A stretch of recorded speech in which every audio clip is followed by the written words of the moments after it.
This time I'll be doing a guide on Akali, the Fist of Shadow. Akali's first move, Mark of the Assassin, puts a mark on your enemy, which does damage, and then does extra damage if you manage to auto-attack your enemy. This also gives you energy. This move scales incredibly well with AP. She ain't got no hat. Let's fix that. Oh yeah, that's right.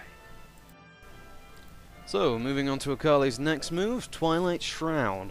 In this, you become stealthed unless you attack someone, and then you become re-stealthed as long as you're still in it after 0.5 seconds.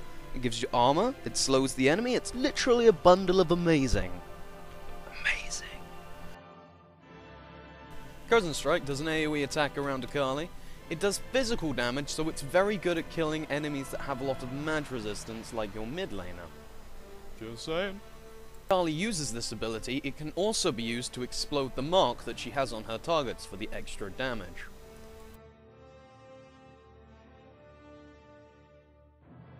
Akali's Q can actually be used once, and then wait for the cooldown, and then auto-attack to explode the mark, do it straight again, and then explode it again for extremely high burst damage. This is very useful. Do it. No, you want to. Akali's ult allows her to jump to her opponent, dealing damage.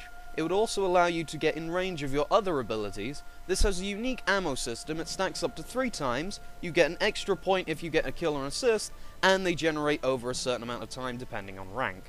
Now if you're wondering who was actually incredibly good at de-stealthing Akali, other than just vision wards and oracles elixirs, I got a bit of a list for you. I'm going to quickly try and explain Akali's passive. Akali's passive allows her to get extra magic damage on her auto attacks if she has a certain amount of AP, and she also gains spell vamp if she has a certain amount of AD. Now what you want to do is you want to make sure that you start every game with 10 AD and 20 AP to get the most out of these passives.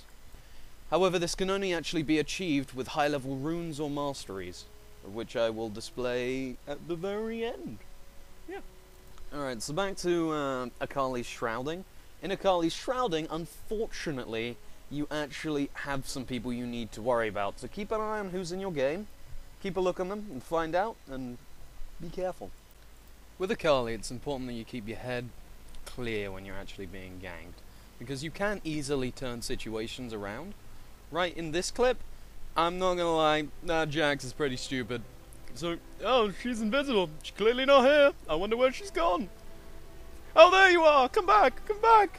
Yeah, so just think about everything that's happening. Alright, so moments later, I think that the Jax is actually going to come back into his jungle. And I was right, and he was. The most important thing to do while you're actually trying to kill people like this is keep your slow, because you're not using it defensively, you're using it offensively. Because I slowed him, I just about managed to get my mark around the corner. Alright, seeing as I knew that Cassio was level 5, I jumped on her and killed her because she didn't have her ult yet. And I knew she wouldn't be able to do enough damage. With Akali, you really need to be ganking almost constantly. By going to the bot lane, we managed to pick up a double kill for no losses. Great success.